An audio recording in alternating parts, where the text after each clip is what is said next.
Good morning, folks. This is Daniel here. We're doing the 19th video for the series Road of Happy Destiny. And what I want to talk to you about today is a little bit out of the book of James. And I'm speaking specifically to those in the social services industry or field that have anything to do with case management or just volunteering, helping people that are on the streets, especially that, helping people that are on the streets or that are in some other way less fortunate, or they're going through some kind of a struggle of some kind. I want to talk to you a little bit about what God has to say about helping those kind of people, because I've been those kind of people. I've had to deal with a lot of habits, hurts, and hang-ups in my life, and I've been homeless. I've gone through the ringer. I've had to start over in life, in society, several times over, just getting from the bottom of the barrel of rock bottom, or the bottom of the pit rather, and then climbing myself out. It was quite a challenge, and there's a number of reasons why. First of all, there's a lot of demonic and spiritual opposition out there. Of course, we know that there's spiritual warfare going on all around us all the time, and if we could get a glimpse into that realm, we would probably be really friggin' freaked out, because it's probably very violent and very intense, and a lot of hatred going on in that area. And so when a person is one step away from getting to the goal that they need to get somewhere in life, those demonic forces go on the attack and keep a person from doing the next thing that they need to get done. And I think some of you are seeing where I'm going with this. How many times have you been trying to help a person, and you get the information to them that they need to be successful in that area of their life, and they are 1 millimeter from getting to the goal, and then something stops them?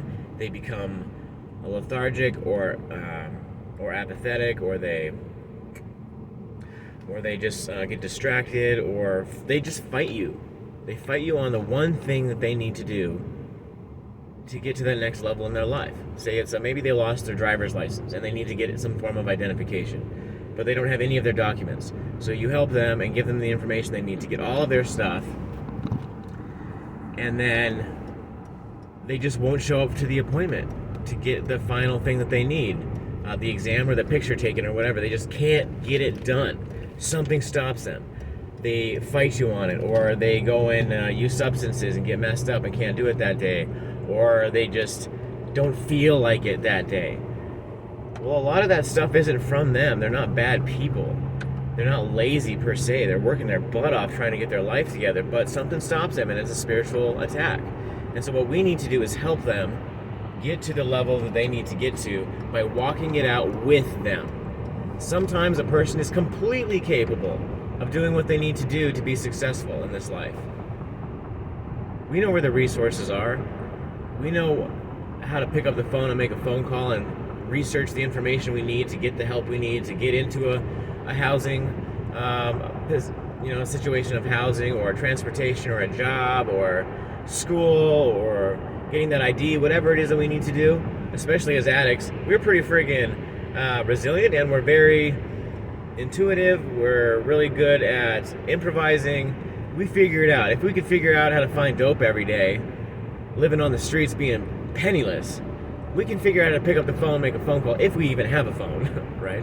Well, what I'm getting at here is sometimes a person, and I've been here, just needs another person there to help guide them through the process. Not because I don't know how to do what I need to do, but because I need somebody there to give a crap. Because sometimes I just don't. When I'm at that low of a level, I don't really care. Eventually a person gets to the level of being completely comfortable with nothing. And that's actually a good place to be in for a minute, because when you get out of it, everything becomes a blessing. If I can go to the gas station and afford myself a soda and a bag of chips, man, I won the lottery at this point in my life, because I've had so much time spent living with nothing. And now I'm living a pretty comfortable, joyous, happy, and free life by the grace of God. So what I'm going to do is read a little bit of the book of James to kind of back up what I'm saying and wrap it up a little bit and summarize, and I'm going to summarize it now, actually. A person that needs help often needs a case manager in a friend, or a friend by themselves, or a case manager separate from the friendship thing, just to guide them through the process. They know how to do it, sure.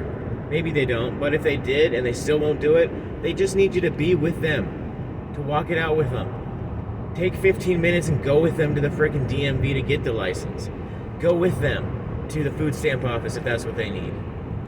They know how to get it done. But the demons will mess with their mind and stop them from getting it done. So they need one person there that's strong in the faith, that gives a crap about them, genuinely as an individual, not just because it's a job that you have to do, that you're getting paid hourly to, or however it is, to be of service to these people and help them get their lives together. Maybe that's your job. But just giving them the information and telling them what phone call to make doesn't do the job. It doesn't get it done, usually. And we wonder, why is the recidivism rate so high? Why won't this homeless person get a freaking job? Because they're being attacked. Get off them and help them. That's what I'm saying. All right, now what it says in James, in James chapter 2, verse 16, it says, well, I'm going to start in 15 actually. It says, if a brother or sister is naked and destitute of daily food, and one of you says to them, depart in peace, be warmed and filled. You're telling them the information, you're telling them what to do, you're blessing them, you're giving them a blessing, right? You're supporting them emotionally and intellectually as well, and spiritually perhaps. But if you do not give them the things that are needed for the body, what does it profit? What does it do? You can tell me all day long what to do and how to do it, but if I'm down in the dumps like that and I need somebody to care and somebody to walk it out with me, it's not going to get done. But if you're there with me and we're just having a good time and you're just and you're allowing, and I'm allowing you the blessing of helping me, and vice versa, it's going to get done. We're going to see success. We're going to lower the recidivism rate. We're going to lower the homeless rate and the homeless population. We're going to handle those issues one person at a time, one action at a time, being with them one step at a time. So, having said all those things, I just want to bless the viewer, and that of course being you. So, in this moment, my sincerest prayer is that God continually and abundantly bless you, even beyond what you already deserve. That He brings redemption and restoration into your life, and that He allows you to enjoy the rest of this day, and just be blessed.